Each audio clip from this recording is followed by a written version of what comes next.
Hello you guys! Welcome back to my channel How to Move to US. I'm here at my studio, at my piano, practicing with friends, and I wanted to say hi, to record a little video for you. So today we're gonna talk about where to move in United States. Where is better to move? Usually you have a job offer, right? Or you go to study somewhere and you know where this university is. But in case that you have a choice where to move, we can compare a couple of options, right? I live in Florida. Florida is a vacation spot. So you either come here for vacations or you retire here. So many wealthy Americans can afford being so-called snowbirds. So they have their house in a big city like New York. Usually it's New York. New York, Washington, Boston, northern big city. Again, it's New York, all right? And then for winter, they come here to Florida to have a better weather and to just enjoy the beautiful nature. So what's good in Florida? Nature is absolutely incredible. I've never seen in my life, and I've traveled maybe 50 countries all around the world. I've never seen in my life such vivid colors in nature. It's crazy. The sky, the sunset, the sunrise. The sky, I've never seen such beautiful sky. When we have rain and lightnings are just crazy. They like divide the sky in like 10 different lightnings at the same time happening. It's crazy. It's a just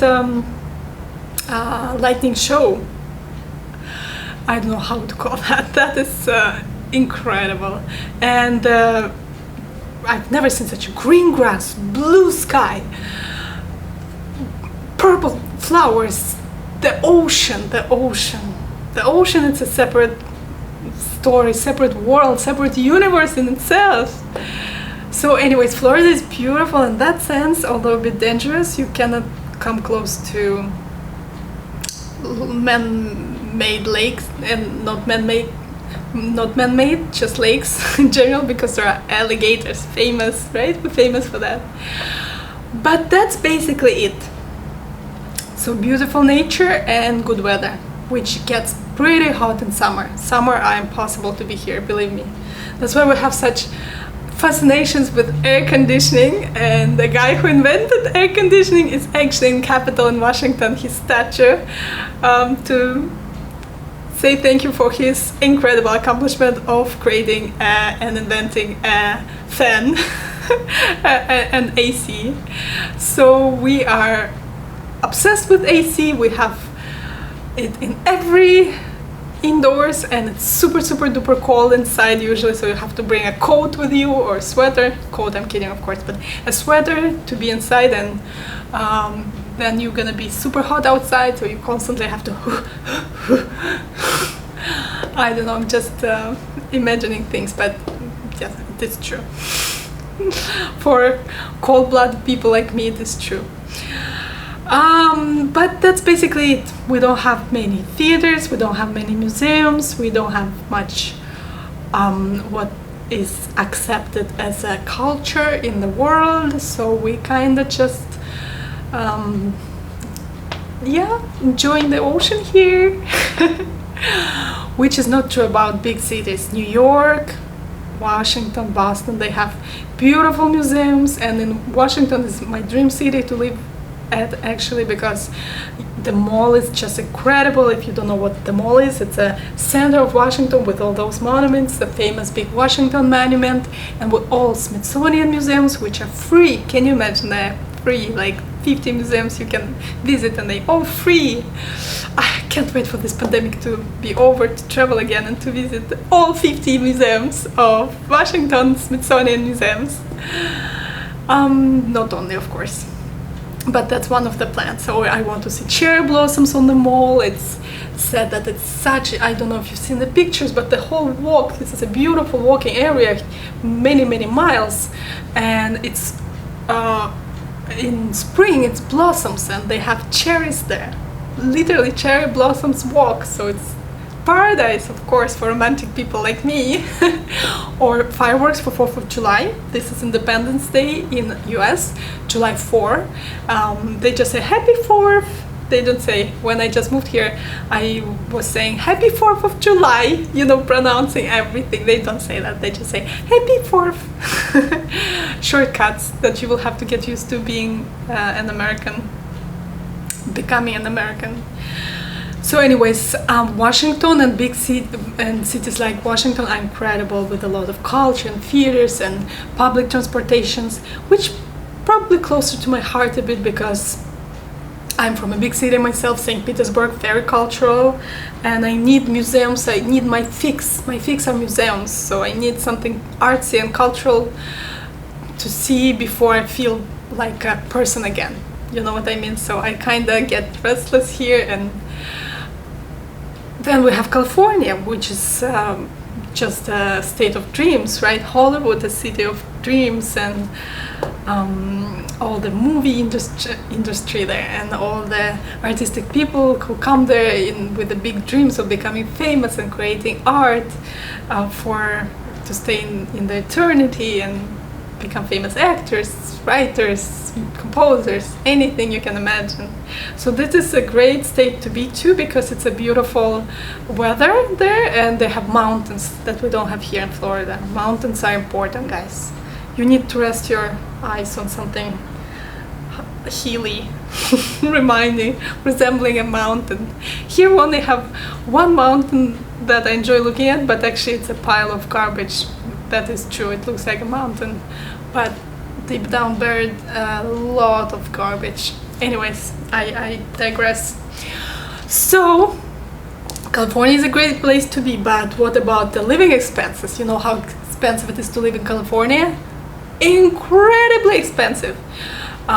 What about the earthquakes there? They happen pretty often, at least once a year, right? Or something like that. So you have to know that. Well, first, of course, is expenses. I think it's the most expensive place to live is California. New York is coming pretty close, I would say. I don't know, are they beating California in expenses or just the same or coming close? But New York is another very expensive city to be in. And it's another melting pot, you know, it's another place of attraction and mecca for so many artists and professionals all over the world, right? If you can make it in New York, you can make it anywhere, because New York full of opportunities and full of competition too, but you know, one inspires the other. So the more people, the more opportunities, the more people, the more competition. So everyone decides for themselves. For me, New York is too chaotic right now and not as beautiful as I would like it to be. Like, I'm raised on standards of European cities, which are nice and I want to say round. They're not round, but they are round in the mentality of the city. They have one theme throughout the city. They were created in a certain time, and New York also have one theme, and this one theme are skyscrapers, right? And who can feel comfortable surrounded by skyscrapers? I know I can't. I feel so small and so insignificant. Although it's, of course, overwhelmingly exciting, and it's nothing compares to New York. There is no city that does, but it's not for me probably. Then there is also Boston, which is very nice and, you know, older city, so it has a nice center, more historical and more appealing to the eyes, to the people who seek for beauty, like I do. It's beautiful and it's very, very an attractive place to live at, I would say, although I never lived there, I just visited. Then there are many, you know, like Russia is a basically country of just rural country, right? We have two big cities, Saint Petersburg and Moscow, but everything else are villages. The same in US. It's beautiful villages which are a bit more advanced, maybe in an economical way, and they are much more comfortable to live at, and, you know, much higher income and much better roads and just houses in general are much prettier, but it's villages nevertheless. So it depends where you want to live. Do you want to live in the little village where you know basically everyone, where you have to drive everywhere, but where you also have big spaces and nice nature to enjoy and in peace and quiet, or you want to live in a big city? So it's a big question. And of course in a little village and a rural place, it's much cheaper to, you can rent or buy a house comparing to a very small cell, basically. I can call it a cell apartment in New York, just, you know, one step right, one step left, that's it, and a bathroom without a bathtub. Or another thing, in US we don't really use bathtubs much, it's usually showers. In Russia it's always about bathtubs, we love our bathtubs and taking baths. In US it's more of a choice and a luxury, usually it's just a shower. But anyways, it's your choice, so you can live in a, you know, majority of people live in the villages. It's called America. You know, just houses standing separately, and this is a village of houses, very pretty, very nice, very comfortable, could be, and not too many big cities compared, well, very much compared to Russia, only Saint Petersburg and Moscow.